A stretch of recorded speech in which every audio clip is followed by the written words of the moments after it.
Olá, boa tarde. Estamos começando mais uma edição do Fórum NIEP, um evento organizado pelo Núcleo Interdisciplinar de Estudos e Pesquisas sobre Marx e o Marxismo, da Universidade Federal Fluminense.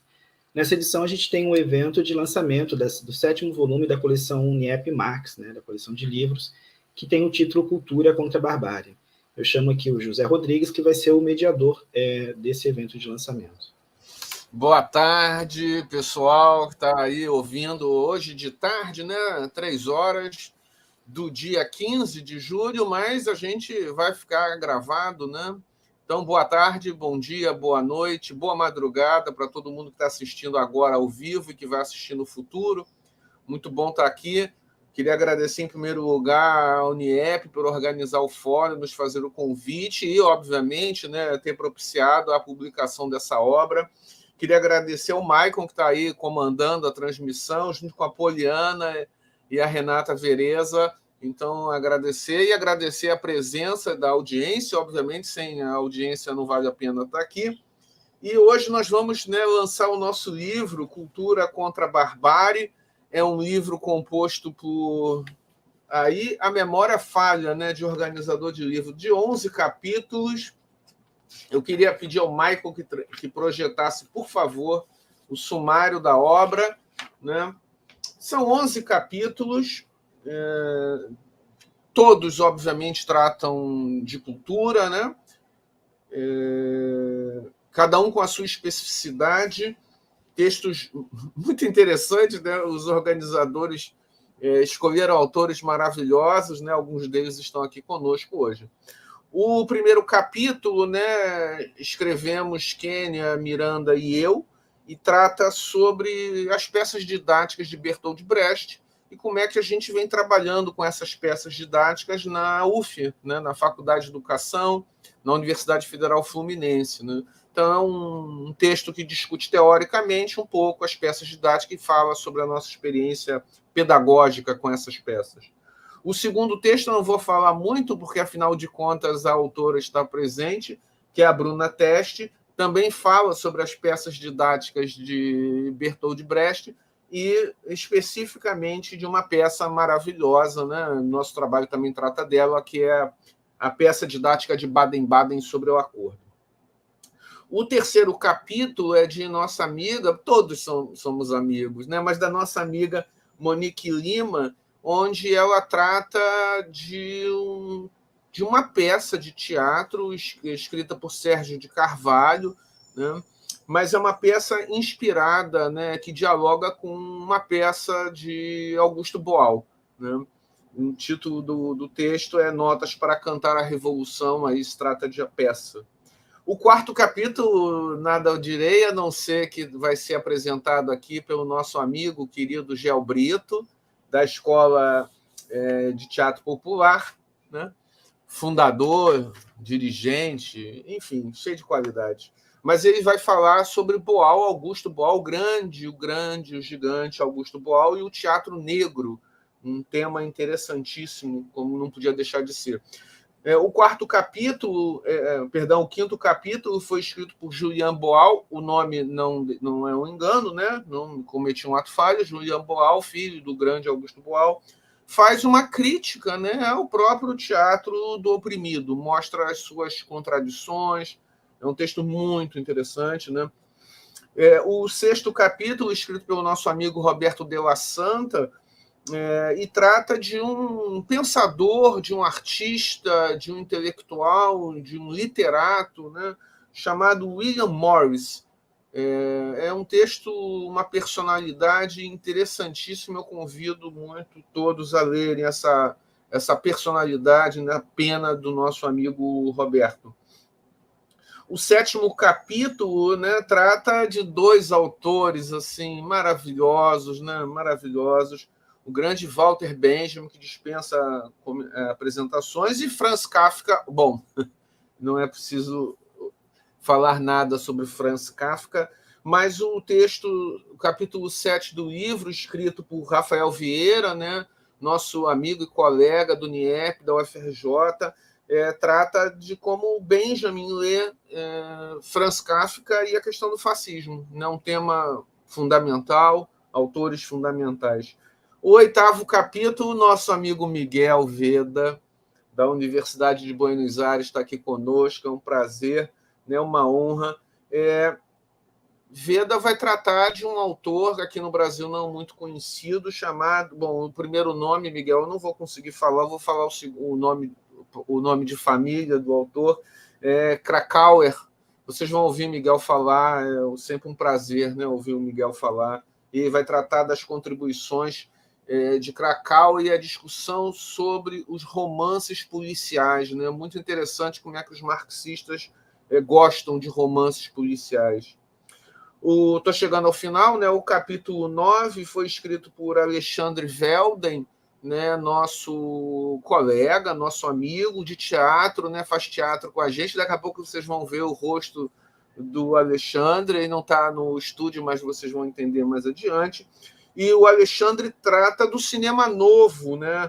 Do cinema novo da década de 50, 60, a partir do diálogo que ele estabelece, o Alexandre, com um crítico de cinema e também cineasta, que é o Jean-Claude Bernardet.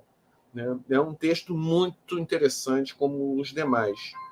O 10º capítulo, né, é um capítulo escrito também a duas mãos, ou a quatro, né, como queiram, da Luciana Requião, nossa amiga e colega no Instituto de Educação de Angra dos Reis, da UF, e Breno Amparo, né, um amigo, colaborador, um estudioso também do tema, e o tema é a questão da música, da indústria cultural da música, a relação da música enquanto produto mercantil e o capitalismo, né? Como é que a música é transformada num produto cultural, portanto, numa mercadoria. O último capítulo que encerra a obra Cultura contra a Barbárie foi escrito por mim e não vou falar sobre ele, vocês vão ouvir e ver sobre o último capítulo aqui na minha apresentação mais adiante. Nós estabelecemos uma ordem aqui, né? Podia ser qualquer outra, mas vamos começar pelo professor Miguel Veda, professor titular de literatura alemã na Universidade de Buenos Aires. Em seguida, nós passaremos para Bruna Teste, nossa doutoranda em filosofia na UF, né? E depois passaremos para o Gel Brito, como eu já disse, fundador, dirigente, ator, dramaturgo da Escola de Teatro Popular, né? que fundou junto com Julian Boal. E, finalmente, eu darei a minha modesta e breve contribuição. Cada colega tem mais ou menos 10 minutos para apresentar, depois nós abriremos ao final para as perguntas, comentários, e elogios não são proibidos, são bem-vindos, críticas muito bem-vindas também. Gente, vamos passar? Chamo, então, nosso amigo, querido professor Miguel Veda. Seja bem-vindo, Miguel, a palavra é sua. Bien, buenas tardes a todos y a todas. Quería en primer lugar parabenizar a los organizadores de este evento, en particular a Kenia y a José, no solamente por la organización del evento, sino también por la publicación del libro que se ocupa de un tema extremadamente importante en nuestra época. No tenemos tiempo para justificarlo, pero sería un buen tema para la discusión, la actualidad de este tema. Voy a hablar en español, pero estoy convencido de que van a conseguir acompañarme. Muy feliz de participar, como siempre, en actividades del NIEPI que integro con mucha alegría. Mi contribución al libro tiene que ver con una cuestión que tiene mucho por producir, y es la contribución del marxismo a la literatura de masas. Y me ocupo de un autor que posiblemente es relativamente poco conocido en nuestros ámbitos y que es Siegfried Kracauer. Una figura muy cercana en términos personales y en términos intelectuales a Benjamin, a Adorno, a Ernst Bloch, con quienes estuvo muy, muy próximo y con una diferencia respecto de ellos, y es que fue el menos académico de todo este grupo. Él nunca inició una tentativa de carrera académica, ni siquiera fue rechazado como Walter Benjamin, sino que su ámbito de producción fue el de las revistas y los diarios. Fue un gran ensayista alemán y marxista y judío en la República de Weimar. Y normalmente lo que se conoce de él son producciones tardías, como un libro sobre el cine fantástico de Caligari a Hitler de 1947, una teoría del cine de 1960, pero curiosamente no es lo más importante, lo más provocador, lo más original. Lo más importante de Krakauer es lo que él produjo en las décadas de 1920, 1930, y que lo volvieron una figura fundamental y que todos deberíamos leer, porque es en el marxismo uno de los principales investigadores de las clases medias, un sector bien complejo y al mismo tiempo poco estudiado comparativamente desde la perspectiva del marxismo, aunque existen interesantes contribuciones. Y por otro lado, es uno de los mayores estudiosos de la cultura de masas, con estudios muy profundos acerca del cine, de la literatura, de la moda y otras dimensiones. Mi artículo se ocupa de los aportes al romance policial, y todos sabemos que el marxismo hizo algunas contribuciones originales a este género. Pensamos en los artículos de Brecht, por ejemplo. Él tiene unas glosas sobre los romances criminales de 1926, unas notas sobre la popularidad del romance policial de 1938, un ensayo sobre la novela, sobre el romance policial de ese mismo año. Pensamos inmediatamente en las contribuciones de Walter Benjamin. Él tiene un artículo breve pero profundísimo sobre el policial, que es Vivienda de 10 habitaciones señorialmente amoblada, un artículo publicado inicialmente en un diario y luego recogido en la colectánea Calle de Dirección Única de 1928. Existe también el artículo El París del Segundo Imperio en Baudelaire, un artículo muy conocido, la segunda sección sobre el flaneur. Tiene una reflexión de Benjamin muy, muy profunda sobre el romance policial. Pensamos en el artículo de Bloch de 1960, que es una consideración filosófica del romance de detectives, o en un libro de Mandel, Asesinatos exquisitos, una historia social del romance policial de 1986. Y podríamos mencionar otros ejemplos. ¿Qué tiene de particular el abordaje que hace Krakauer? Él tiene dos grandes contribuciones. En primer lugar, un libro que él escribió entre 1922 y 1925 con el título de El romance de detectives, una introducción, y que no fue publicado en vida de Krakauer, excepto un capítulo que apareció por primera vez en 1964 y que existe en portugués en la colectánea Ornamento da Massa, publicada por Cossack y Naifi hace algunos años. Y por otro lado, una serie de artículos publicados en diarios entre 1925 1931. Voy a decir algunas cosas sobre el libro, este libro que por primera vez se publicó en 1971, después de la muerte de Krakauer. Es un libro que está muy relacionado con Adorno. Adorno fue alumno de Krakauer, amigo muy, muy cercano. Y en estos años, los dos, Krakauer y Adorno, estaban investigando la filosofía de Kierkegaard. El producto de esta investigación en Adorno es un libro publicado en 1933, Kierkegaard, la construcción de lo estético, dedicado a Krakauer.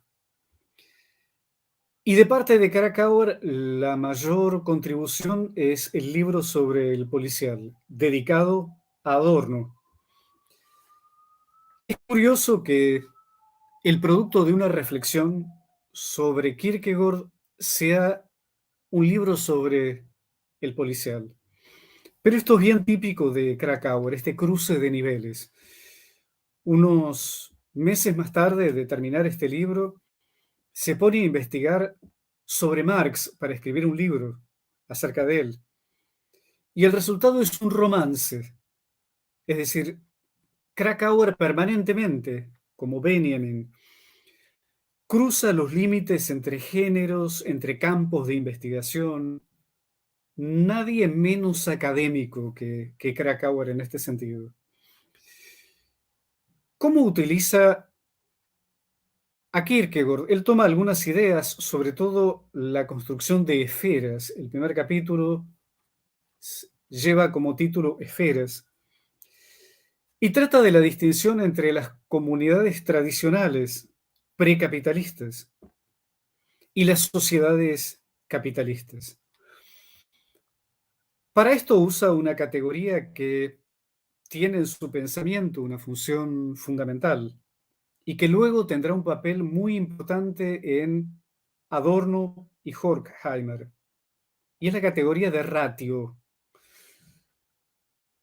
Krakauer es el primero que piensa una dialéctica de la ilustración, luego esto influye fuertemente sobre Adorno, Horkheimer, que tienen semejanzas pero también fuertes diferencias con Krakauer. La idea de Krakauer es la siguiente.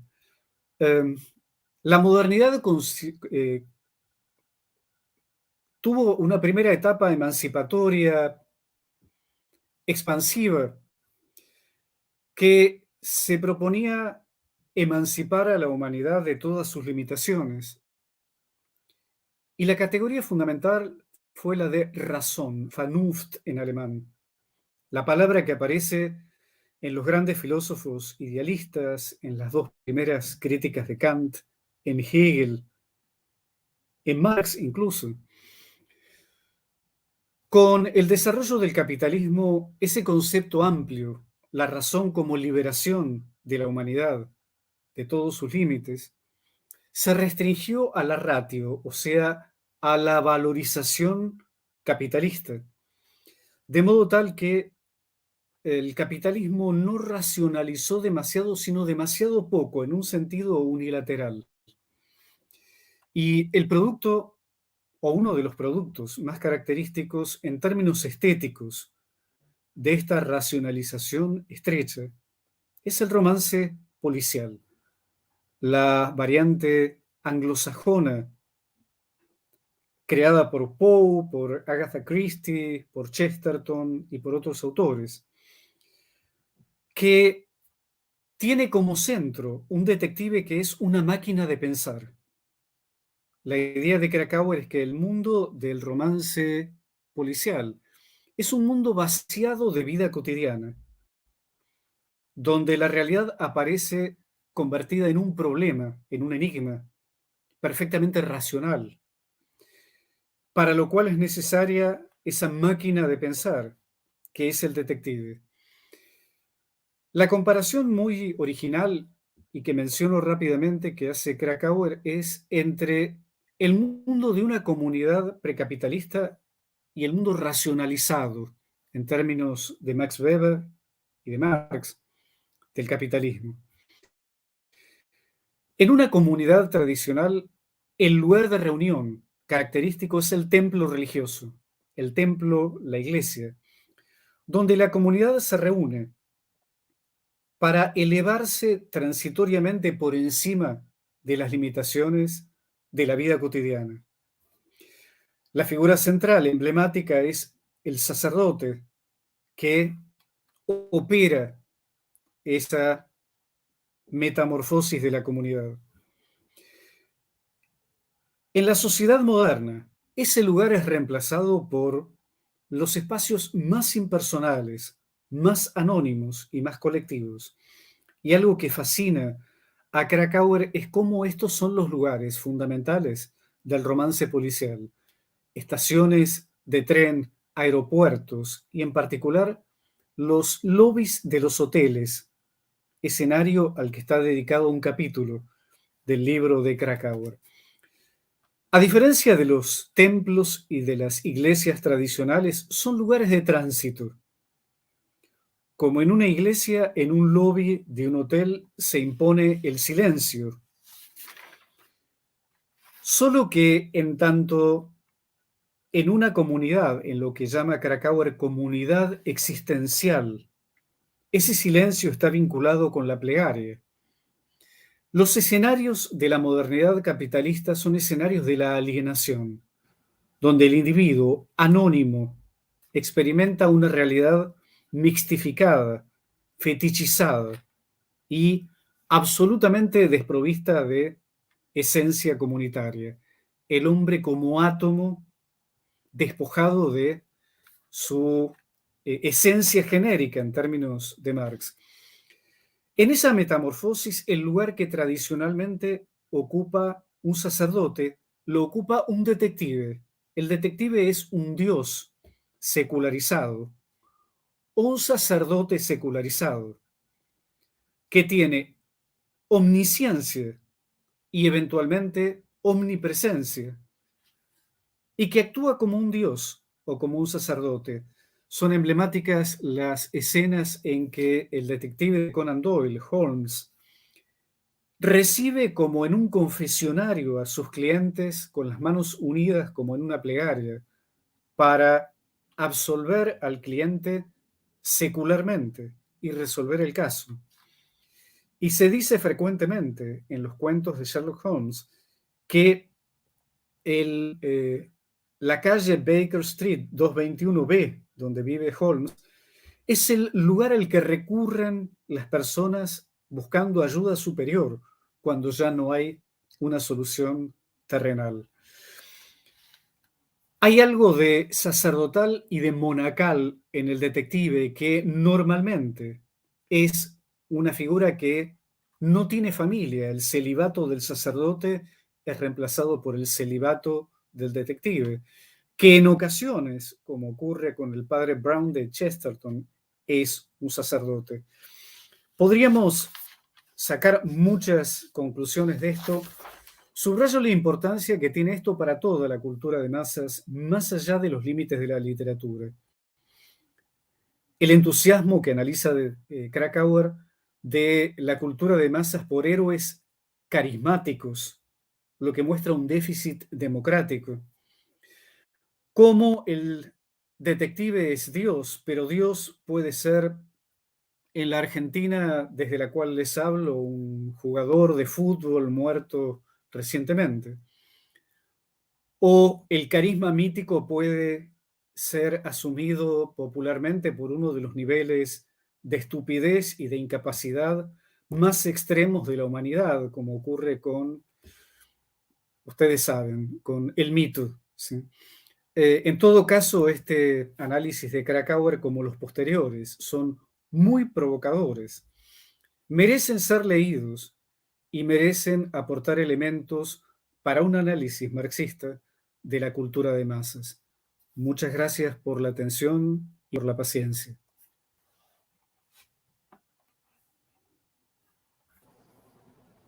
Muito obrigado, Miguel. Ó, comprem o livro, né? Comprem o livro e leiam tudo que Miguel disse a respeito de Krakauer e os romances criminales, aqui, romances policiais. Muito obrigado, Miguel. Uma honra te ouvir. Queria passar a palavra agora para a Bruna. Bruna, por favor, 10 minutos mais ou menos. Muito obrigado. Obrigada, José. Boa tarde a todos, a todas, a todas. Primeiramente, quero agradecer, né, ao José e à Kênia pelo convite, pelo espaço, né, por essa alegria de poder fazer parte dessa edição, né, dessa coleção do NIEP Marx, e de compor esse coro, né, esse corpo, né, com pessoas tão incríveis, com pesquisadores e militantes da cultura que eu tanto admiro. E é tão necessário, né, esse espaço nesses tempos tão sombrios, mas como dizia Brecht, mesmo nos tempos sombrios, nós continuaremos cantando, nós cantaremos sobre os tempos sombrios. Mas, enfim, né? Feitos os agradecimentos, vou tentar me ater ao tempo. Se eu passar, você pode me chamar aqui, tá, Zé? Mas vou tentar ser bem sumária aqui na minha fala.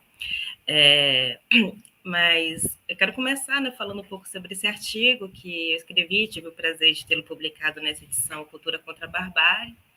O artigo ele é intitulado Desacordo pela Transformação, um experimento didático a partir da peça didática de Baden-Baden sobre o acordo, do Bertolt Brecht. E como alguns aqui já sabem, minha pesquisa do mestrado, né, na Universidade Federal Fluminense, ela foi a partir dessa obra, né, da obra do Brecht, mais especificamente da obra Um Homem é um Homem, é uma peça dele, que não é uma peça didática, mas eu tenho muita admiração, né, um apreço pela obra, pelo trabalho do Brecht, que é sempre tão necessário, tão urgente, até os dias atuais. E nesse capítulo em específico, eu vou para uma direção diferente da que eu fui na minha pesquisa do mestrado, que é mergulhar nesse universo das peças didáticas, né? E nesse mergulho eu fui orientada, guiada pelo José e pela Kênia, na maior parte aí do meu contato com essas peças, na atividade cultural que eu fiz com eles na Universidade Federal Fluminense, 2018, 2019. E aí também que a gente fundou até junto um coletivo, né? Alguns de nós, a gente teve esse aventura de encenar, de montar Baden-Baden, essa peça didática de Baden-Baden sobre acordo, e foi uma experiência assim, maravilhosa da pré-pandemia, né?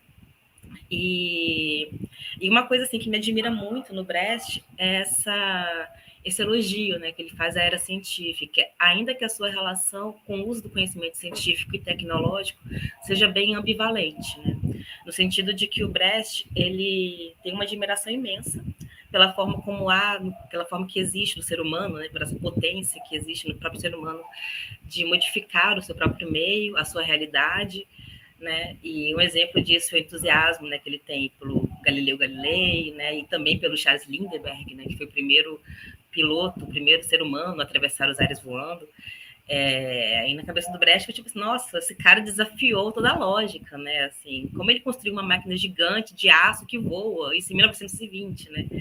E um animal, né, quando tem uma natureza inerentemente terrestre, conseguiu subverter essa lógica da natureza mesmo e conseguir voar, né? Então, assim, Brecht ficava super entusiasmado, né, quando ele via essa capacidade, né, que o indivíduo, né, que o ser humano tinha de poder modificar e usar de recursos próprios, desenvolver recursos próprios, produzir artefatos por meio do seu conhecimento da técnica, da pesquisa, para fazer grandes feitos, né?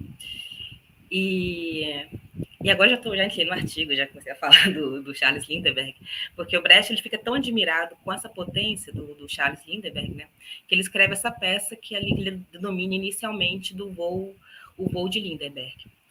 Que ele narra, ele exalta essa travessia, né, a primeira travessia, né, que sai de Nova York até Paris com um avião e que atravessa o Oceano Atlântico, utilizando dessa grande máquina voadora que o Brecht achou, né, assim, fantástica, né, uma criação fantástica e um movimento fantástico para essa enorme travessia que é atravessar o Oceano Atlântico com o avião.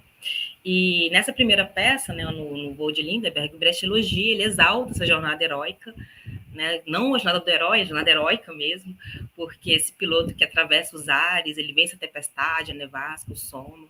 Os principais antagonistas que aparecem nas peças, né, são os próprios eventos, os fenômenos da natureza, e eles são vencidos e superados, né, um a um, pela potência daquela máquina, né, e mais ainda daquele homem, né. E nessa peça há uma individualização, assim, né? Um foco no indivíduo muito presente, né? E um otimismo, assim, muito marcante. Inclusive, a gente estava lendo, né, no Alguns de Nós, no coletivo, outro dia essa peça, né, que depois o Brecht mudou o nome para Um Voo sobre o Oceano, vou contar depois por quê. E a gente estava lendo essa peça e a gente ficou impressionado, assim, como que o Brecht está otimista, né, nessa peça. Assim, não é tão comum tanto otimismo nas peças dele, mas nessa peça em si, ele estava muito empolgado, assim, visivelmente, com essa potência inerentemente humana de superar as barreiras naturais, né, e ele pensava, consegue superar as barreiras da natureza, quem dirá as da sociedade, né. Se o ser humano consegue voar, consegue subverter a limitação terrestre dele, o que ele não é capaz de fazer para modificar o mundo, para modificar a sociedade, né? E então, depois que ele escreve essa peça, que foi escrita na modalidade radiofônica, né, uma peça que seria transmitida na rádio, o Brecht descobre em seguida, antes da peça ser de fato transmitida, que o aviador, o Charles Lindbergh, que fez esse grande feito, esse grande voo, para o qual Brecht dedicou a peça, Voo sobre o Oceano, ele estava usando os seus imensos e admiráveis conhecimentos tecnológicos para treinar as tropas nazistas de Hitler, na Alemanha. E aí o Brecht perde o chão, né? Para ele foi o fim do mundo. Assim. A revolta dele é tamanha que ele pede esse contato, né, com as pessoas para quem ele já tinha passado a peça, para que retirasse, fosse retirada toda e qualquer menção ao Charles Lindbergh no texto da peça. Então, onde se lia Lindbergh, ou Charles Lindbergh, se lia apenas fulano de tal, ou no máximo Charles, né? Então, de modo que a referência direta a esse piloto, né, ao Charles Lindbergh, fosse substituída por um sujeito oculto ou generalizante, de modo a não deixar essa identidade explícita na peça. E então, né, no mesmo ano que Brecht ele mantém a peça Voo sobre o Oceano, mas oculta essa figura do Charles Lindbergh e pede, inclusive, que uma nota explicando essa ocultação, né, do sujeito seja, ele pede para que essa nota seja publicada junto com a peça, para que as pessoas tenham consciência, né, de que ele fez propositalmente essa alteração. E aí, em seguida, ele faz uma contrapeça, que é a peça didática de Baden-Baden sobre a cor, que é a peça sobre a qual eu me demorei mais, né, nesse artigo. E na Baden-Baden, ele conta a história de um outro piloto, que é um piloto que de fato existiu, que foi o Charles Nungesser, que na tentativa de realizar essa mesma travessia que o Lindbergh realizou, só que saindo de Paris para Nova York, no caso, né, ele se acidenta, ele desaparece, ele não consegue concluir o voo. Ele cai no meio de... Isso aqui aí na peça do Brecht, né, coloca esse personagem que cai no meio de uma população extremamente miserável, né? Então, Brecht ele escolhe, nessa segunda peça, trazer um piloto que faz a tentativa do voo, mas não consegue, né? Ele tenta mostrar o outro lado dessa superpotência humana, que é subverter os limites por meio de aparatos tecnológicos no sentido de provocar uma outra visão. E todo esse grande feito, toda essa grande capacidade de dominar os meios a favor da humanidade, quem afinal se beneficia, né, de tudo isso? Quem afinal se beneficia de todo esse desenvolvimento? Então, o que o Brecht provoca, né, com a peça didática de Baden-Baden é isso. Essa potência, essa capacidade, ela é de fato usada a favor da humanidade, a favor da sociedade, ou todo esse aparato tecnológico, todo esse aparato científico é usado para beneficiar alguns poucos e também para a manutenção de determinada estrutura social, na conservação de uma hierarquia na qual os detentores da maior parte do capital, consequentemente, são os detentores dos meios de produção e que, para se manter nessa posição de privilégio, precisa que a grande máquina social siga operando em perfeito funcionamento. Né? Então, assim, a resposta do Brecht para isso a gente já sabe, né? Então, voltando, né, para a peça, esse aviador ele se acidenta, cai no meio de uma população miserável e pede por ajuda. Ele precisa de um travesseiro e de uma garrafa de água. E então insere-se a problemática central da peça, que é o que é, afinal, ajuda. A peça ela se desenrola em formato de inquéritos, né, questionando que o homem ajuda o homem, até que ponto o homem ajuda o homem, né? Em que esse contexto ele se inverte, porque agora é o grande aviador, que é o reduzido a nada, que precisa de ajuda daqueles que nunca foram por ele ou pelos poderosos, né, que têm recursos para tanto, ajudados e amparados. Aí a questão que o Brecht traz é: devemos ajudar aquele que tem tanta potência, tanta capacidade, tanto domínio dessas técnicas, mas nunca nos ajudou, sequer democratizou essas técnicas, né? Sequer olhou para as nossas necessidades, né, daquela população miserável, a qual, né, o Charles pede ajuda. Só um minuto, deixa eu ver as horas aqui. todo um tempo. E essa peça, ela mostra bem essa relação ambivalente, né, que o Brecht tem com essa que ele chama de era científica. Porque para ele é muito nítido que essa capacidade que o indivíduo tem, que o ser humano tem, de modificar e transformar o meio em que se vive, ela é inerente a todos, assim.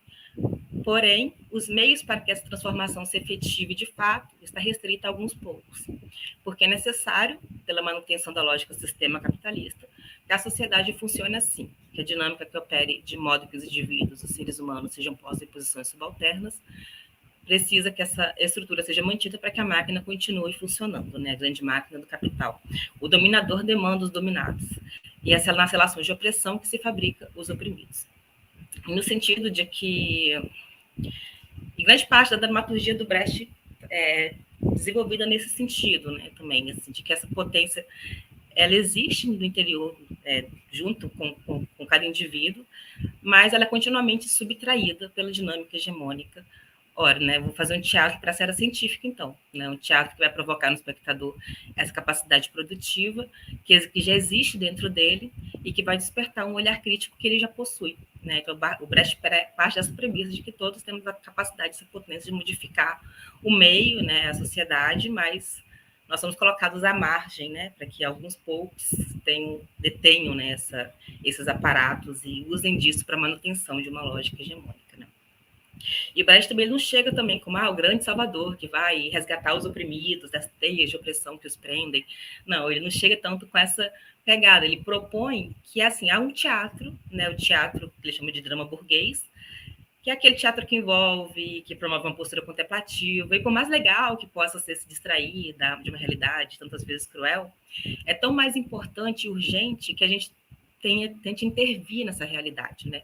E é isso que o Brecht tenta fazer, que é o teatro que o Brecht propõe, é no sentido de convocar o olhar e uma postura do espectador no sentido de buscar uma atitude crítica e, portanto, produtiva diante da realidade.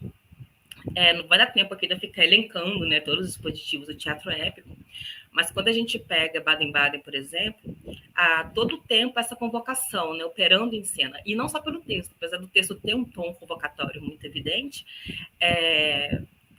o texto em si ele opera mais como roteiro do que como dispositivo, porque os próprios recursos cênicos, né, a própria montagem, ela já traz esse movimento de uma convocação, de uma postura crítica, de um movimento para fora dessa lógica dominante. Quanto tempo eu tenho, gente?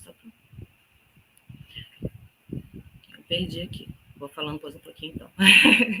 É porque eu queria só chegar na cena que é a cena que eu mais trabalho nesse artigo, que é a cena dos palhaços, né, que é a desmontagem do Sr. Smith, que no caso é o terceiro inquérito, mas eu vou falar bem rápido, assim, porque realmente não vai dar tempo, acho que já passou os 10 minutos.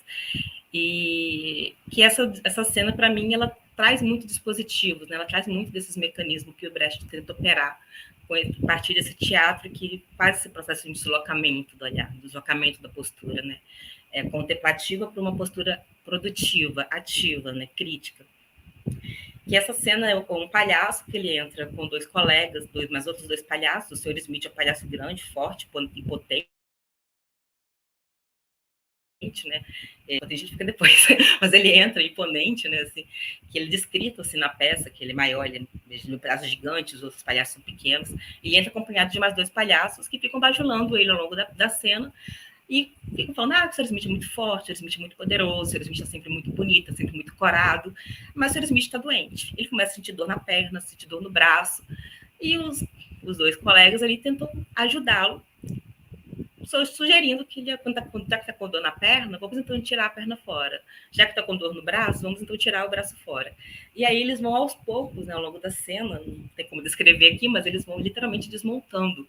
O Sr. Smith já está no final, ele está totalmente destruído em palco, assim, não sobra nada, e os dois palhaços vão embora.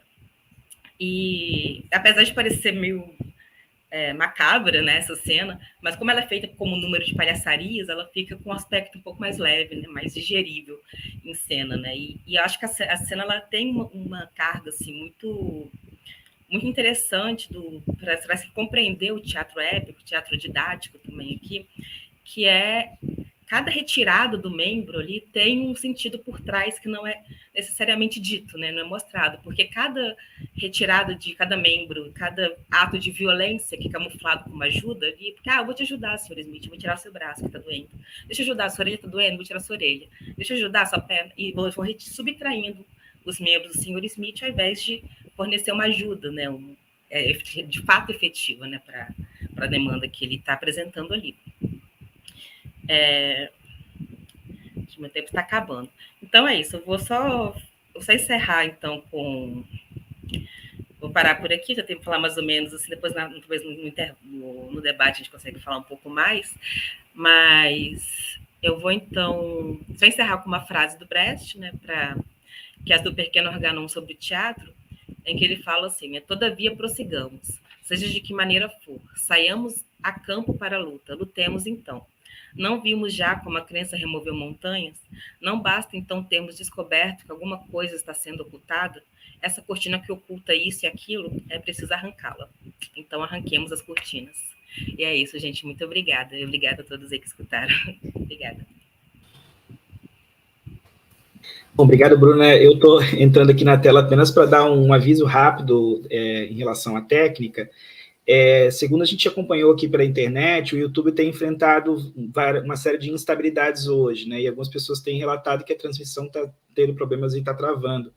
Aí a gente sugere que as pessoas voltem um pouco no tempo ali, né, na transmissão, porque assim o vídeo não está travando. O problema é do YouTube, né? E assim vocês conseguem acompanhar. O arquivo, na verdade, vai ficar salvo lá no YouTube, como ele está aqui no StreamYard, que é o programa, né, que a gente utiliza para fazer a transmissão digital. Então, assim, voltando um pouco atrás na transmissão, vocês conseguem acompanhar sem ter esse problema de travamento, né? Fica aqui a sugestão. E vou aproveitar também, já que eu entrei na tela, só para dizer que essa atividade, além de ser o lançamento, né, do volume 7 da coleção Marx e Marxismo, a gente está fazendo também um pré-aquecimento para o MM 2022, o Marx e Marxismo, que é o evento anual do NIEP, que nesse ano vai ter o tema Arte e Cultura 1922-2022, né? E aí durante aqui a transmissão, vocês vão ver que eu tenho colocado embaixo ali o link para as inscrições. Então já fica a sugestão de se inscrever no evento.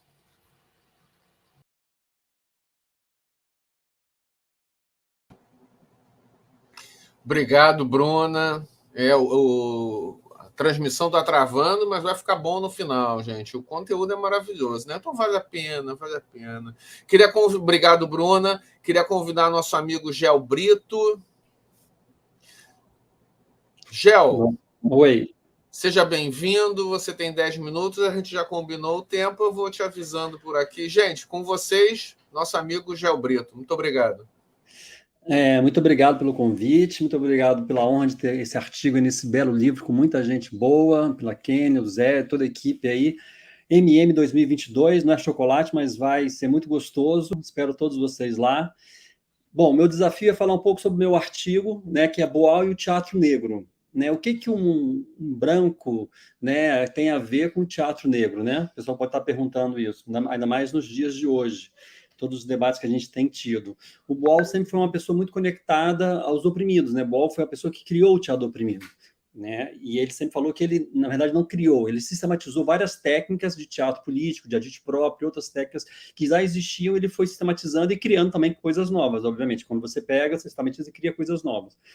E eu fiz uma pesquisa a partir de como é que o Boal chegou até o teatro oprimido. Então, eu vi várias influências diretas e indiretas, pessoas que teve contato, mais ou menos.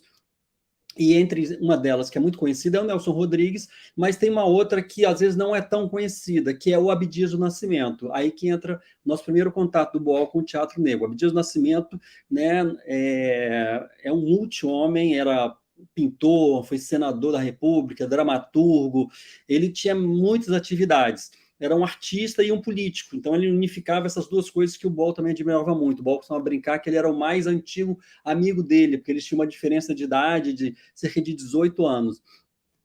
Então, o Abdias do Nascimento, ele criou o Teatro Experimental do Negro, mas antes disso, ele já era um poeta, já era um militante. E aí ele tinha um grupo de poesia que fez várias poesias, e ele fez uma viagem pela América Latina, e no Peru ele assistiu uma peça do Eugênio New, desculpa, que é um ator anarquista, marxista, de esquerda, estadunidense, que tem uma peça chamada O Imperador Jones, que se passa numa ilha, num país assim, uma metáfora, onde são todos negros, e aí ele viu nessa peça um ator usando blackface, né, que é aquela situação que um branco se pinta de negro. E quando ele viu essa peça no Peru, ele se indignou muito e falou assim, quando eu chegar no Brasil, eu vou criar um grupo só de atores e atrizes negras. E só que antes de chegar no voltar para o Brasil, ele passou pela Argentina, a terra do nosso amigo Miguel aí, e teve um contato com o Teatro del Pueblo, que talvez o Miguel conheça, né, do Leônidas Barleta, e ele ficou um ano em Buenos Aires, nos anos 40, que já era uma escola de teatro, podia ser uma escola de teatro político até, porque eles aprendiam cenografia, figurino, dramaturgia, e o Teatro del Pueblo já tinha uma prática de peças modernas naquela época. Né, vários espetáculos que eles montavam. Então, o Abdias aprendeu muito para poder criar esse grupo de teatro. Quando ele voltou para o Brasil, ele foi preso chegando no Brasil, porque ele já tinha criado uma confusão numa ação antirracista dentro do Exército Brasileiro, então ele abandonou o Exército, ele foi preso, ficou um tempo, 1 a 2 anos, numa penitenciária em São Paulo, onde ele já iniciou sua proposta. Ele criou o Teatro do Sentenciado, onde ele fazia as peças com os próprios presidiários, o que já foi uma pequena revolução nos anos 40. Quando ele sai no 44, mais ou menos, 43, ele cria o Teatro Instrumental do Negro, que inclusive vem revelar muitas atrizes, né, a Ruth Souza e outras, muitas atrizes que hoje estão aí no teatro até hoje, surgiram a partir desse trabalho com o Teatro Instrumental do Negro. E o Abdias tinha um problema, né, naquela época, porque você não tinha textos de autores negros. E ele era um grupo só de atores e atrizes negras, que teve muita resistência de muita gente, achou que isso era um radicalismo. Ele falou que era fundamental que fossem atores e atrizes negras. E aí ele mandou uma carta, né, a audácia do Abdias para o Eugênio New, nos Estados Unidos, pedindo autorização para montar a peça dele, a mesma peça que ele tinha visto, o Imperador Jones. O Eugênio New respondeu dizendo que tinha total liberdade para fazer a peça, não precisava pagar direitos autorais, que ele entendia essa questão do racismo, que era muito importante para ele também, e aí ele montou essa peça. E junto com o Teatro Instrumental do Negro, o Boal se conectou e fez mais de 6 peças, né, só para o Teatro Instrumental do Negro, uma pessoa branca que criou vários espetáculos que eram todos no universo negro, né? Uma mais conhecida Quando o Lion se Matou, onde o Boal misturava a história da Grécia, né, das tradições gregas e tudo mais, do Édipo, com o candomblé, né, porque o Boal também tinha estado em vários candomblés aqui no Rio de Janeiro, o Joãozinho da Gomé, ele aprendeu muito, ele misturou, e foi até teve uma crítica muito elogiosa de grandes críticos do Brasil naquela época. Depois o Boal foi para os Estados Unidos. Nos Estados Unidos ele conheceu o Langes Hughes, que foi um poeta negro, marxista, estadunidense, membro do Partido Comunista dos Estados Unidos, que foi muito importante também, que ele conheceu assim que ele chegou para estudar na Colômbia, em 53, e eles ficaram amigos. E o Langes Hughes é muito pouco conhecido aqui no Brasil, mas ele foi um cara que, por exemplo, ele foi para a União Soviética fazer um filme contra o racismo nos Estados Unidos, em 1932, acabou o filme não surgindo, não acontecendo, mas ele conheceu a União Soviética, ficou mais de um ano lá, ele voltou, ele fez várias peças de estilo agite-propre, né? Ele fez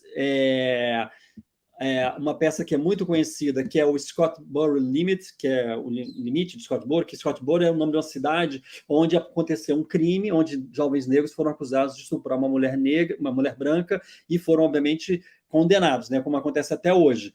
E nessa peça, esse fato foi uma mobilização muito grande do Partido Comunista, que tinha uma conexão muito grande com o movimento negro na época.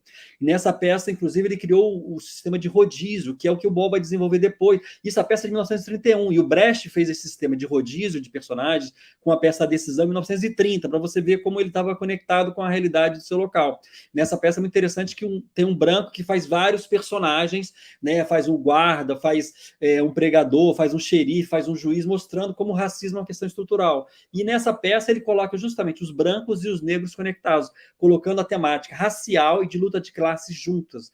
Né? Depois ele teve uma outra peça também chamada Harvest, que é a colheita, que foi baseada numa greve que foi muito famosa nos Estados Unidos, né, que depois virou até livro do John Steinbeck, que é uma peça, uma greve que parou 47 mil trabalhadores, né, camponeses, e que juntava negros, latinos e brancos, que é interessante pensar que depois o Boal criou, em 1961, né, junto com outras pessoas, o Mutirão do Novo Sol, também baseado em entrevistas, porque essa peça que o Langes Hughes fez, ele fez ela baseado em entrevistas com esses grevistas, então já um teatro documentário.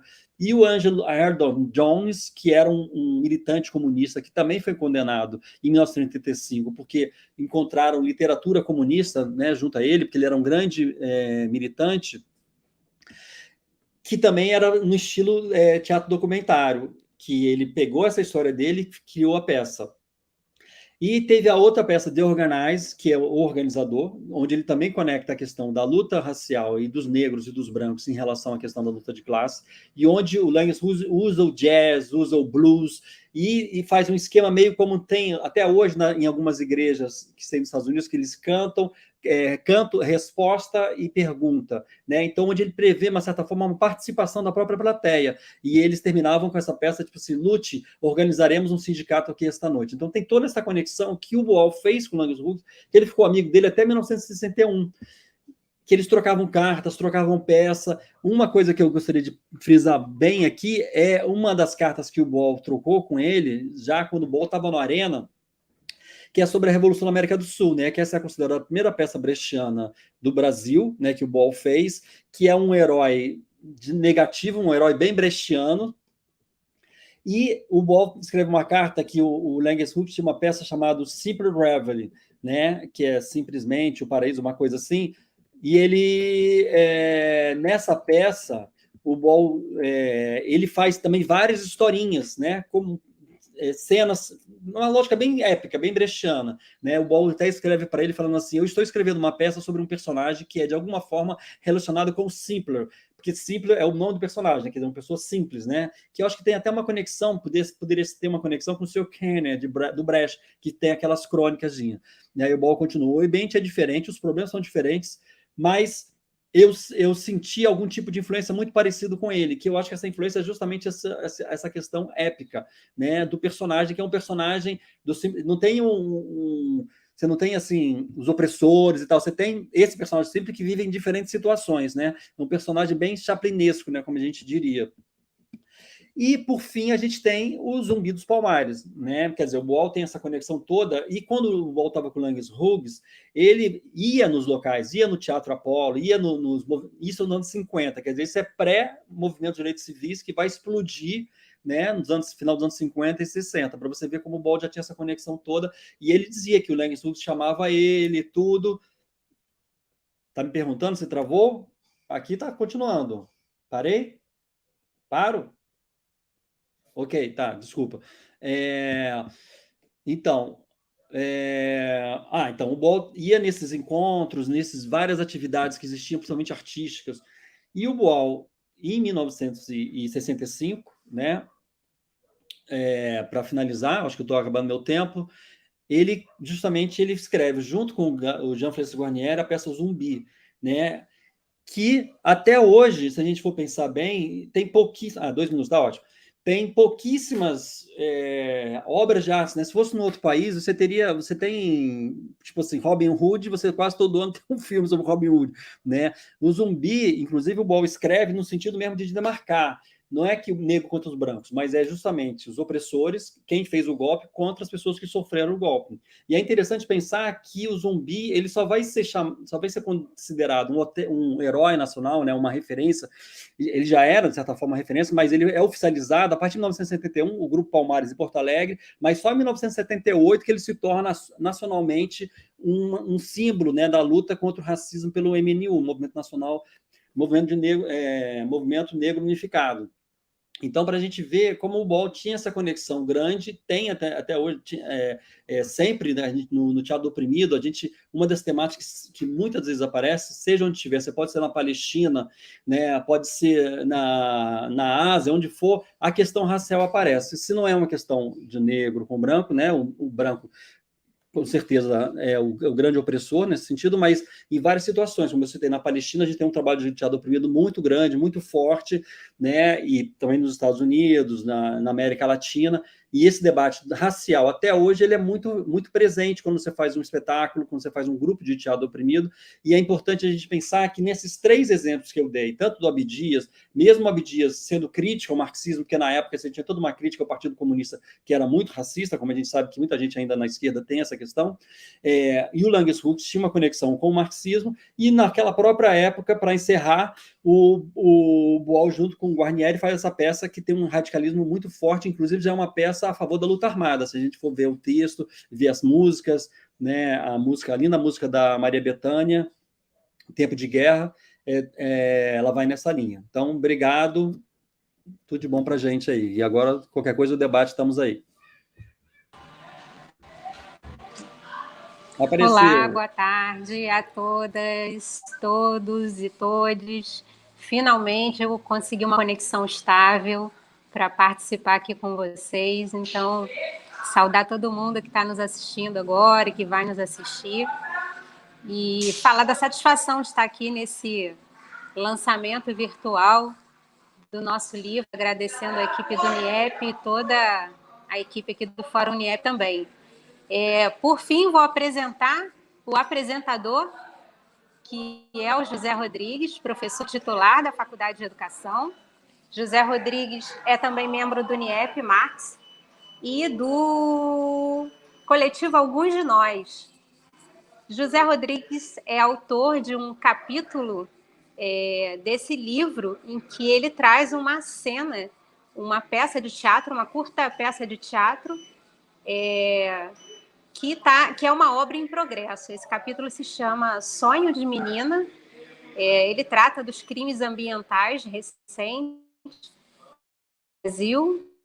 E José, nesse trabalho, fazendo outros materiais também, que a gente espera que em breve seja livro com a sua publicação como dramaturgo.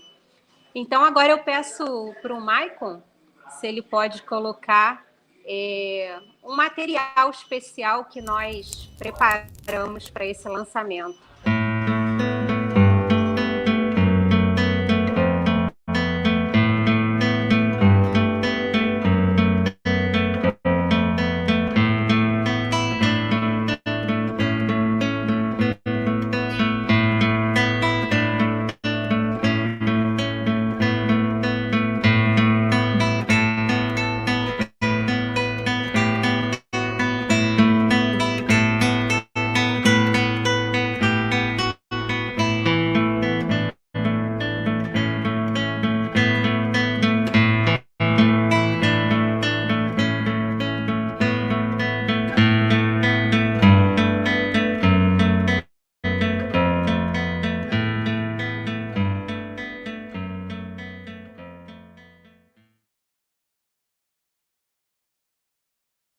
Dois lugares, um quarto de dormir e a margem de um rio. Carlos, um anjo, observa a cena. Vai dormir, querida, já é tarde. Tô indo, vô. A menina lentamente caminha para sua cama e se deita. Carlos a acompanha. Amanhã será um novo dia. Tenha bons sonhos, querida.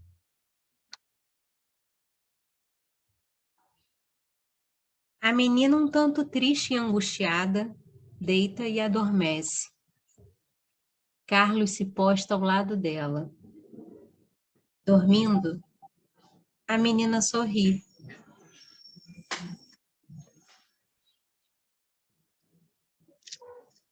Na beira do rio, o avô pesca com a sua varinha. A menina vai até o avô e se coloca ao lado dele.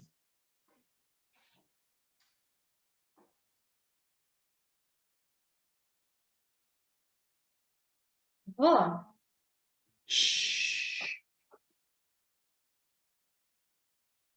por que estamos aqui de novo? Nunca pegamos um peixinho. Nem sapo eu vi aqui. Nesse rio já não tem mais nada vivo. Você já me traz aqui tanto tempo.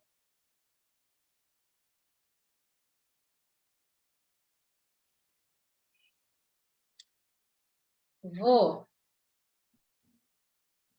conta de novo aquela história.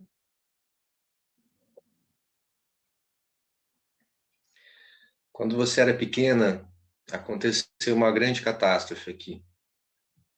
Parecia que o mundo ia acabar. E acabou mesmo para muita gente. Foi um tempo muito desastroso para todo mundo.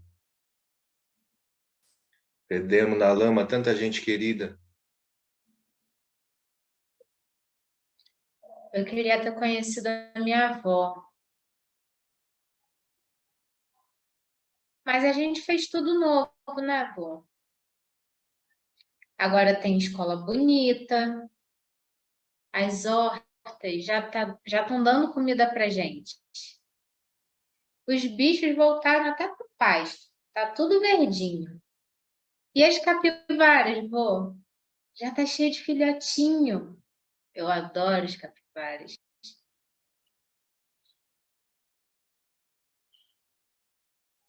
Mas peixe aqui, ó, nunca mais. As pessoas se juntaram, filha, e brigaram contra os homens brancos, de ternos pretos, óculos pretos, pastinhas pretas, carros pretos. E nós ganhamos, né, avô?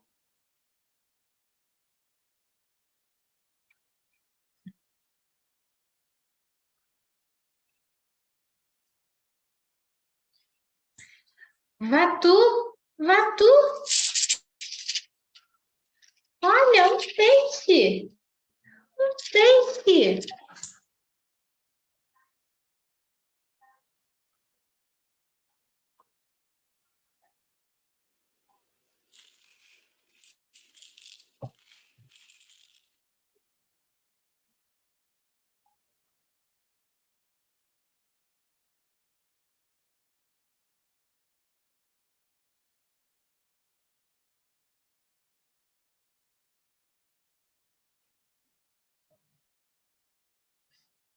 Sob o olhar de Carlos, a menina volta ao seu quarto e se deita.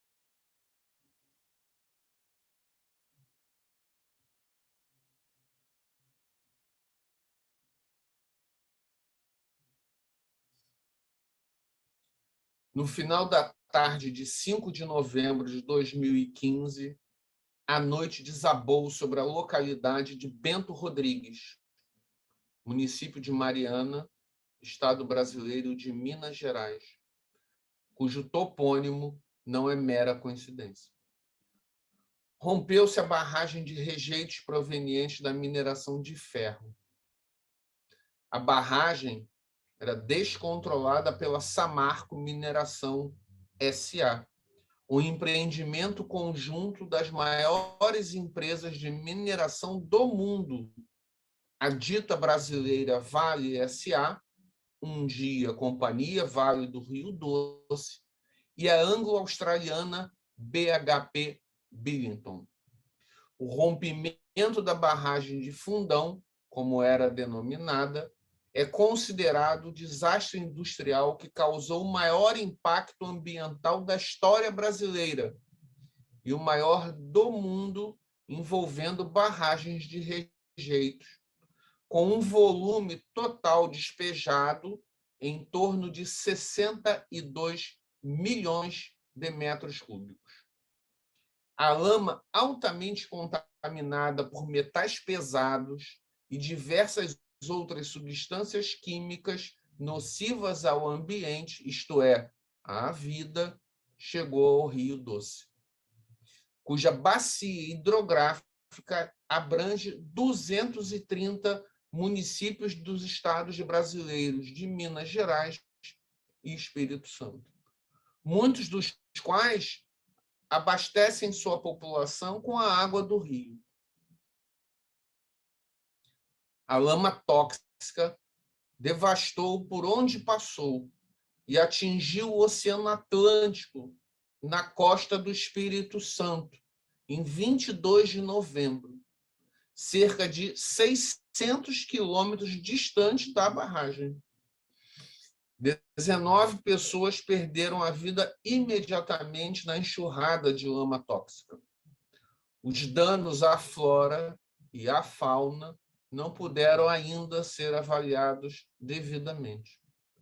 Das 235 casas que deveriam ser construídas e entregues aos antigos moradores de Bento Rodrigues, até o momento, a Fundação Renova entregou cerca de 10. Até hoje, a Justiça não condenou nenhum dos envolvidos. Passado menos de 4 anos, no dia 25 de janeiro de 2019, se deu o rompimento de mais uma barragem de rejeitos, agora no município de Brumadinho, também no estado de Minas Gerais.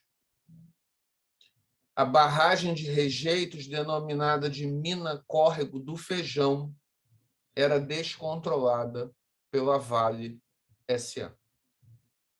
Tecnicamente classificada como de baixo risco e alto potencial de danos, tirou a vida de 270 pessoas. As buscas pelos despojos humanos prosseguem até hoje. O grande avô Vatu agoniza, e com ele a nação Krenak, que luta pela sobrevivência às suas margens.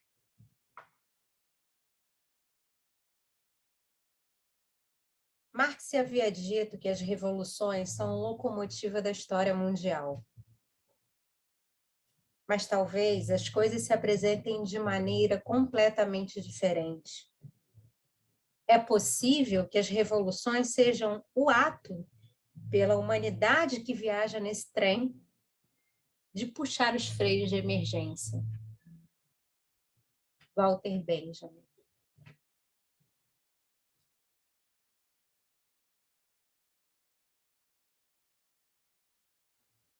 Os vivos desesperam o soar das sirenes.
Bom, feitas as apresentações dos nossos convidados, a quem gostaria muito de agradecer pela participação, Miguel Veda, Bruna Teste, Gel Brito, José Rodrigues, a gente vai abrir para os comentários, para as questões que chegarem aí para nós, mas antes queria novamente reforçar esse convite para o nosso evento, que é o Marxismo, Arte e Política 1922-2022, que vai acontecer na última semana de agosto.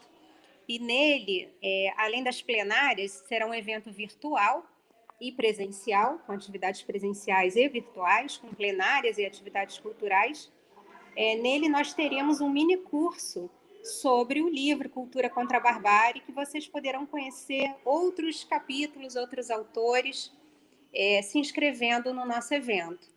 Então, agora eu retorno a coordenação aqui da atividade para o José Rodrigues, para encaminhar o debate. Muito obrigado pela participação. Obrigado, Kênia.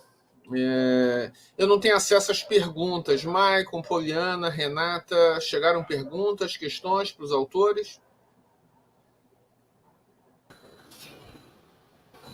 Oi, José, por enquanto a gente ficou sem, eu acho que talvez essa questão do bug do YouTube tenha prejudicado quem estava assistindo pela transmissão online, né? Então...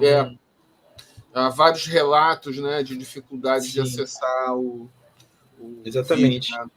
Mas o vídeo ficou gravado de qualquer jeito e sem o problema de travamento, assim, né? A gente conseguiu perceber isso durante a gravação. Sim. Eu queria, então, trazer os nossos autora e autores de volta à cena, né? Pela ordem, nós começamos pelo Miguel, né? Miguel, você está aí à nossa escuta? Miguel, é interessante, né, como é que até hoje, né, as histórias de detetive e policiais fazem tanto sucesso no mundo inteiro, né? As séries hoje em dia que passam há décadas, séries estadunidenses que tratam disso, né? E é curioso, né, para mim, como marxista, sempre foi curiosa essa percepção que marxistas gostam de obras desse tipo, né? E eu fico pensando, né, o que você poderia nos dizer das obras que estão no sucesso hoje na televisão, nas séries, né, que tratam de crimes horrorosos. Tem uma série agora em podcast brasileiras, né, séries brasileiras, tanto em vídeo quanto em áudio. Imagino que na Argentina deva ter fenômeno parecido, né? A Folha de São Paulo está publicando um podcast sobre crimes reais. É um sucesso absoluto, né? Um sucesso absoluto. Como é que você, como marxista estudioso da questão, apreende esse interesse do público no mundo inteiro sobre histórias policiais e, às vezes, com crimes horrorosos, hein? Muchas gracias, José, por la pregunta. Es una cuestión bien compleja. En realidad, recientemente me estuve ocupando del tema porque publiqué un libro hace algunos meses sobre literatura de horror contemporánea de los últimos 10 años, tratando de establecer una relación entre literatura de masas y neoliberalismo. Hay dos fenómenos que son bien característicos de esta época, y es, por un lado, durante la fase neoliberal del capitalismo, pero sobre todo durante los últimos 15 años, se produjeron dos fenómenos aparentemente contradictorios. Por un lado, una explosión de lo que se llama en inglés gore, es decir, la violencia extrema, una apelación enorme a la sangre. Esto lo vemos en la narrativa policial, inclusive en romancistas muy exitosos de los últimos 20, 30 años, como el romancista sueco Mankell, por ejemplo. Lo vemos ciertamente en el cine, es decir, la figura del serial killer, del asesino serial.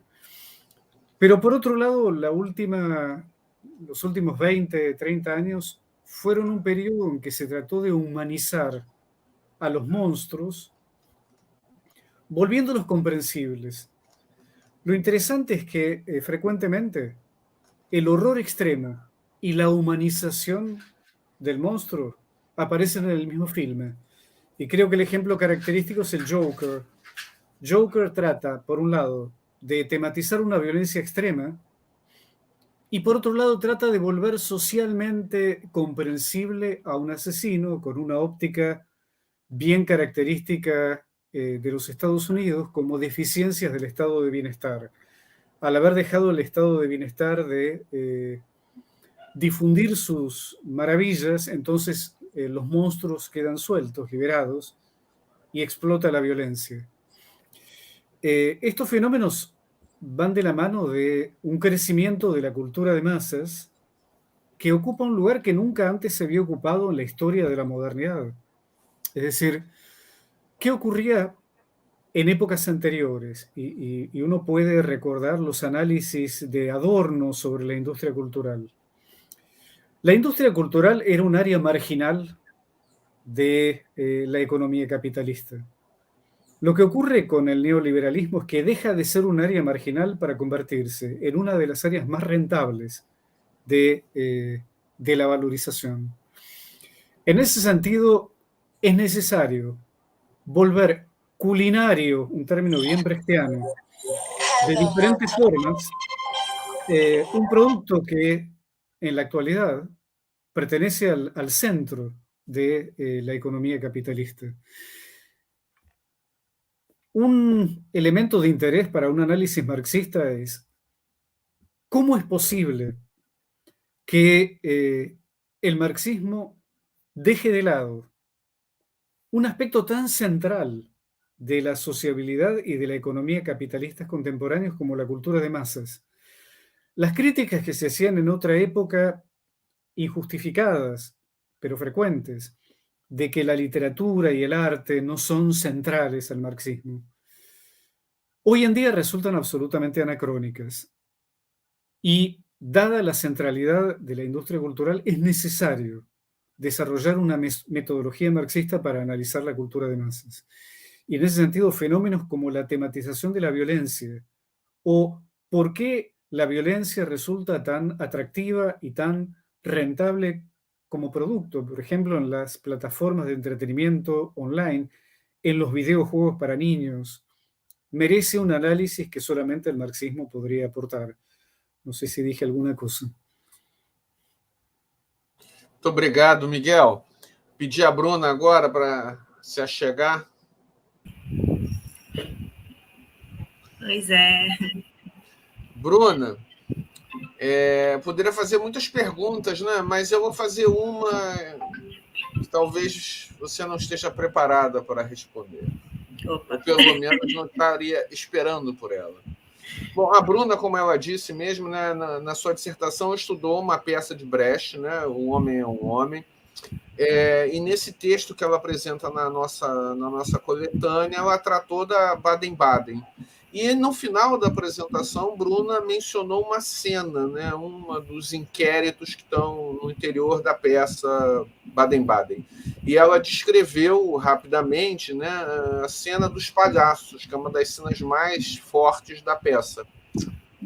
Só que Bruna não disse que quando nós montamos a peça, Bruna fez, né, um dos palhaços. Então, eu queria que você me dissesse um pouco, Bruna, como é que é isso, né, de alguém que estuda intelectualmente, academicamente um autor e, de repente, se vê transportada, né, se transportar para uma personagem, para uma peça daquele autor que você estudou e vai continuar estudando. Como é que é esse pé aí em dois, no barco e no cais, hein, de ser intelectual que estuda e atriz que interpreta, hein? Opa.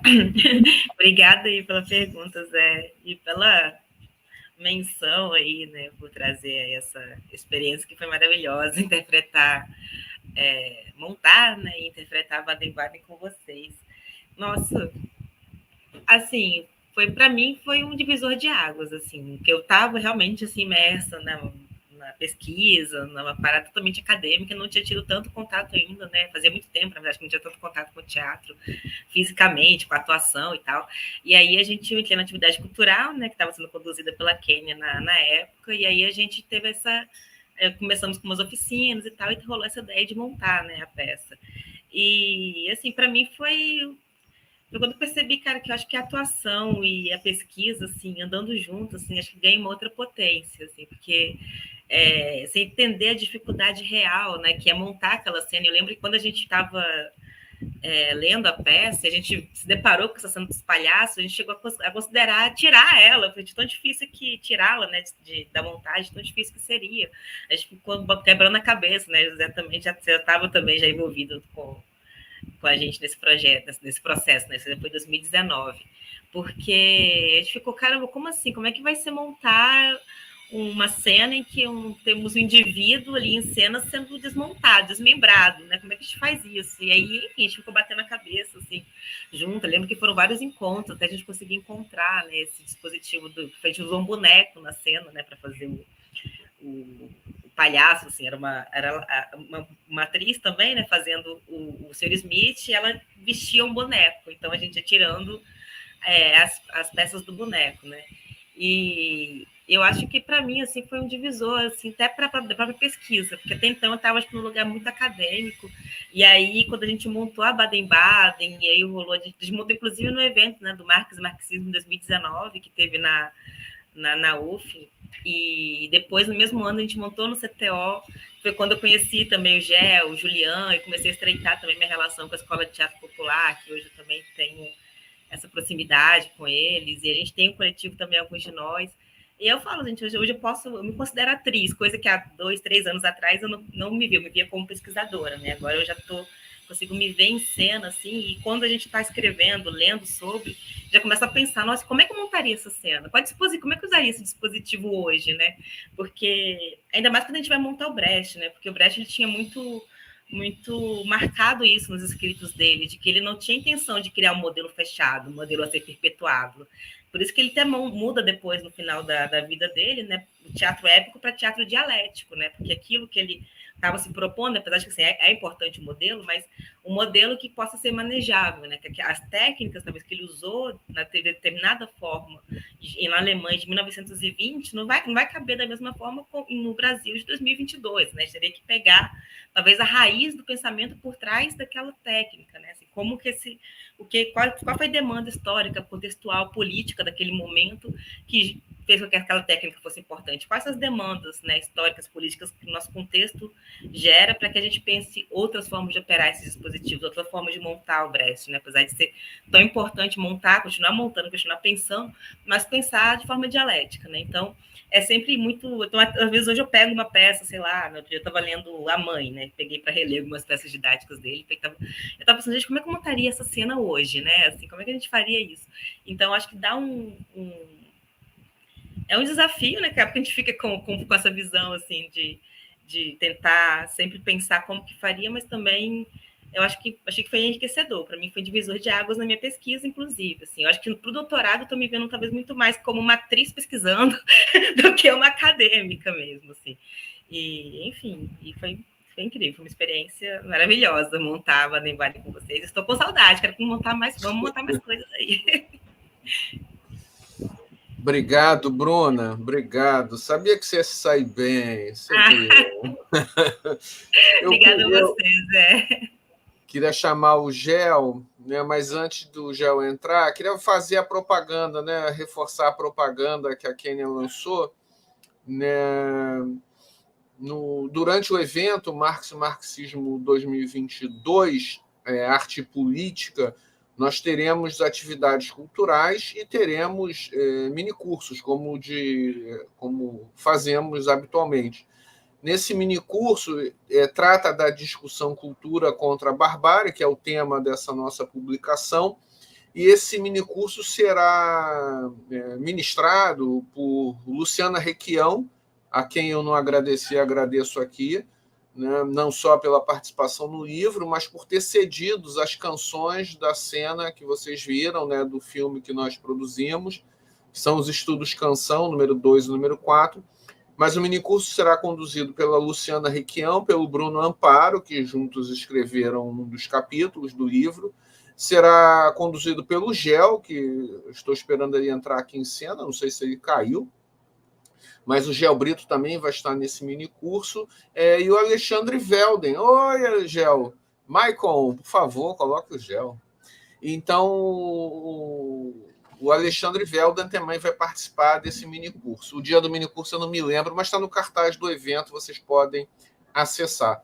Antes ainda de fazer a minha questão ao Gel, comprem um livro, assim a Uniep poderá produzir novas obras. Já estamos aí no nosso 7º exemplar, né?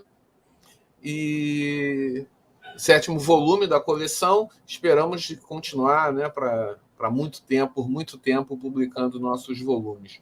Gel, você como Bruna, né, talvez já há mais tempo, transita nesses universos, né, tanto o universo acadêmico, quanto no universo da produção cultural, da dramaturgia, viajando o mundo. Mas eu diria assim, eu ousaria dizer, pelo que eu conheço da sua obra, a sua grande âncora é o grande Boal, né? Você foi amigo de Boal, colaborador de Boal, dá seguimento à obra de Boal, e nesse texto você traz a questão do Boal e o teatro negro. Eu queria te ouvir, Gel, como é que você vê hoje a questão do racismo e se o teatro, seja o teatro que a gente chama em geral de teatrão, seja o teatro político ou engajado, seja o tipo de teatro que Boal nos deixou, nos ensinou, como é que você vê a questão do combate ao racismo na cena cultural brasileira, em particular na cena teatral? Boa tarde, obrigado pela pergunta, Zé. Então, o racismo no Brasil continua cada vez pior, né? Assim, um racismo estrutural muito forte, e eu acho que, sendo bem crítico aqui, eu acho que o movimento cultural em geral, né? A gente não pode generalizar, mas no geral eu não vejo uma grande combatividade sobre a questão do racismo, principalmente a questão do racismo estrutural. A gente, por mais que a gente hoje, né, veja a questão do racismo como uma temática muito presente, né, a gente tem tido várias manifestações, seja lá fora, né, Black Lives Matter, seja aqui no Brasil, a partir do aumento do assassinato de jovem, da juventude negra, né, o que acontece aí nas favelas, Jacarezinho, todas as favelas que aconteceu, o Moisés, né, acho que deve ter já uns 3 meses ou mais. Enfim, tem tido uma mobilização grande do movimento negro em geral, mas eu não vejo isso repercutir muito em ações culturais, né? Como eu estava dizendo, né? O Boal fez essa peça do Zumbi em 1965 e a gente pouco hoje, por exemplo, fala de zumbi, né? E o movimento negro escolheu não foi à toa que escolheu o Zumbi, né? Ele escolheu o Zumbi porque era um personagem, né, histórico, real, né, que fez um movimento, uma ação política fundamental, que foi o Quilombo dos Palmares, e tinha toda uma radicalidade em relação ao que ele desejava, que inclusive no próprio Quilombo dos Palmares, historicamente, né, isso também está comprovado, acolhia indígenas, e inclusive brancos também, pobres e que não tinham condições. Então, infelizmente, eu acho que não tem tanta repercussão hoje.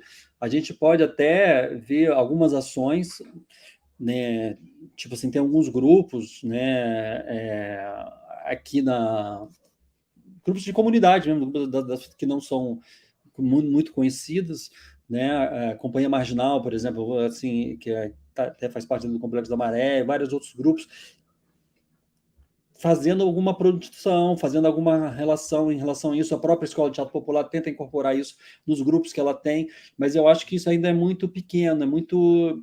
por vários fatores, desde os fatores políticos que a gente tem, né? A gente tem um presidente que é a favor do racismo, é totalmente racista, totalmente prega o racismo, incentiva o racismo, inclusive ações de violência racial. E a gente tem as questões econômicas também. A gente tem uma situação material hoje muito difícil, onde a gente não tem editais, Por exemplo, eu vou talvez criar uma polêmica aqui. Um filme que está tendo atualmente aí, que é o Medida Provisória, para mim, na minha avaliação, ele é um filme que não trata da questão do racismo estrutural. É importante, é interessante que traz a questão de vários atores, várias pessoas né, artistas em geral, negros e negras, mas ele, para mim, o racismo fica uma coisa muito superficial, quase virtual, né, que não mostra as razões do racismo estrutural que acontece, as lutas de classe, por que, né, dando um pequeno spoiler aqui para fechar, né, não sei como é o tempo que eu tenho aí, mas é uma história que coloca, inclusive, a gente podia até fazer uma provocação maior ainda, que é o Marcus Garvey, né, que é um negro, uma liderança negra que tinha uma das grandes propostas é a volta dos negros para a África, né, que inclusive tem um grande debate no movimento negro. E o filme, na verdade, ele impõe isso, né, com uma lógica utópica, né, um futuro distópico, um futuro, sei lá, daqui a quanto tempo, que o governo praticamente obriga as pessoas a votar, os negros a votarem para a África, o que inclusive já está acontecendo hoje. Eu tive agora recentemente, que se quer fazer hoje, não o que acontece. Eu tive agora recentemente na Inglaterra e o Boris Johnson, que caiu agora, estava com uma lei para aprovar que todo imigrante, obrigatoriamente, claro que ele tirava os ucranianos, né, mas assim, de certa forma, né, não oficialmente, mas não estava presente, ganharia uma passagem para Gana, só de ida. Então o cara podia ser do Afeganistão, que ele, claro, que aí teve toda uma mobilização lá e brecou isso. Mas voltando ao filme em si, eu acho que o filme não aprofunda esse debate, o que eu acho que eu lamento, porque eu acho é uma grande perda de oportunidade de uma grande produção. Então, para finalizar, eu acho que ainda falta muito a gente, essa temática do racismo, como o país é um país escravocrata, a gente incluir isso nos nossos debates culturais. Muito obrigado, Gel. Eu não vou fazer perguntas a mim mesmo, mas queria fazer os agradecimentos e um comentário. Queria já agradeci a Luciana Requião pela sessão das canções. Queria agradecer a Alexandre Velden, que é autor do livro e que que participou no papel de avô do Sonho de Menina. Michele, querida Michele, um beijo. A Michele Santiago, que fez a menina, né, no Sonho de Menina. Queria agradecer a Kênia Miranda, né, que obviamente é organizadora dessa obra, mas no filme, na peça encenada, fez as vozes em off. Né? Queria agradecer a Leonardo Rodrigues, meu filho, que editou o vídeo, né? Ainda não está na sua versão definitiva, nós vamos dar algumas melhoradas no que for possível, mas foi um prazer, né? Foi um prazer, uma honra poder projetar com a ajuda, com a colaboração, com o trabalho coletivo de todos vocês, né? Essa pequena cena. Para mim foi muito emocionante. Queria agora, para terminar a nossa live, né, de lançamento do Cultura contra a Barbárie, convidar que cada um dos autores e autora que venham aqui também de volta para dar suas palavras finais à nossa plateia, aos nossos ouvintes, à nossa audiência presente e à nossa audiência futura, principalmente, já que nós temos tido problemas com a transmissão no YouTube. Então, eu queria chamar, em primeiro lugar, o professor Miguel para suas palavras finais. Sí, José, muchas gracias. Soy yo el que agradece. Aprendí mucho escuchando las diferentes exposiciones. Lo que puedo hacer es recomendar a todos los asistentes del público a conseguir este libro y a leerlo. Son contribuciones bien comprometidas, bien importantes y aportan elementos fundamentales para la discusión sobre cultura y marxismo. A disposición de ustedes y hasta siempre. Nos vemos. Até sempre, Miguel. Muito obrigado. Bruna, por favor. Faço das palavras do Miguel as minhas também. Eu quero agradecer, né, pelo evento, por poder escutar enfim, tantas pessoas interessantes e super importantes e imprescindíveis, né, nas palavras do Brecht, a luta, né, contra a barbárie reforçando, né, essa importância da cultura, né, como uma ferramenta, né, de luta também. Eu acho que, mais do que nunca, a gente está precisando dessa união, desse fortalecimento, né, por meio da arte, por meio da cultura, por meio dos debates marxistas. Então é isso, gente. Semana que vem, né? Então, semana que vem já vai ter lá na UF. Vamos todos comparecer lá presencialmente no evento, que nossa programação está maravilhosa. Estarei lá todos os dias. Então, eu quero mais uma vez agradecer a José e a Kênia pelo convite, ao Miguel, ao Gel, a Zé também, pelas contribuições aqui, por poder aprender tanto com vocês hoje aqui nesse período, e por todos os autores também, né, com quem, assim, eu debrucei no livro, assim, tô apaixonada, tô encantada com essa edição, assim, tá muito boa, assim, são autores fundamentais, imprescindíveis aí para a luta. Então, sigamos e arranquemos as cortinas. Muito obrigado, Bruna. Só fazendo uma pequena correção, Bruna, o nosso evento Marxismo é em agosto, final de agosto. Eu falo semana que vem, quis dizer mês que vem. Isso, as inscrições... Não é semana que vem, não. As inscrições estão abertas, por favor, acessem o site do UNIEP, façam suas inscrições e comprem o livro, Usina Editorial. Aliás, a Usina Editorial está republicando ou publicando toda a coleção UNIEP Marx, livros fundamentais, são livros fundamentais, né? Queria convidar a Gel para se juntar a nós. Gel, por favor. Isso, comprem um livro, é fundamental. Reforçar aqui o curso, né, que o Zé citou, Cultura contra a Barbárie, dia 24 de agosto, às 14 horas, presencial no auditório F, lá de Grão Cortado, de 14 a 17, né? Com a Luciana, com o Breno, comigo e com o Alexandre Vedan. Acho que vai ser muito legal estar vocês lá. Queria agradecer muito também a presença aqui e espero em breve estar presencialmente com vocês, podendo debater, enfim...